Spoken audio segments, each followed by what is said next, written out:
आणि नसरापूर प्रकरणामधील आरोपी भीमराव कांबळेवरती याआधी देखील 2 गंभीर गुन्हे दाखल होते। आरोपी भीमराव कांबळे याच्यावरती 1998 ला विनयभंगाचा गुन्हा दाखल करण्यात आलेला होता, तर 2015 ला विनयभंग आणि जीवे मारण्याचा प्रयत्न केल्याचा गुन्हा दाखल करण्यात आला होता। मात्र दोन्ही गुन्ह्यांमधून त्याची न्यायालयाकडून निर्दोष मुक्तता करण्यात आली। भीमराव कांबळेचा खरा चेहरा न्याय व्यवस्थेसमोर येऊ शकला नाही। तो आला असता तर भीमराव कांबळे तुरुंगामधून सुटलाच नसता आणि नसरापूरमधील चिमुकलीचे प्राण वाचले असते। आरोपी भीमराव कांबळे यानं 24 जुलै 2015 ला घराशेजारी राहणाऱ्या अल्पवयीन मुलीवरती बलात्कार करण्याचा प्रयत्न केला होता।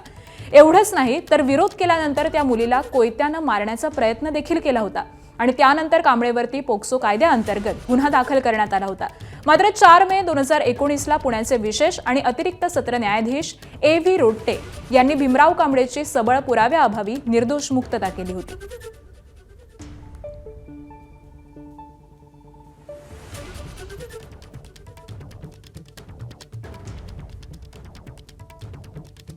तर याआधी देखील अशाच पद्धतीचे 2 गंभीर गुन्हे या नराधमावरती दाखल असल्याचं कळतंय। एबीपी माझा, उघडा डोळे बघा नीट।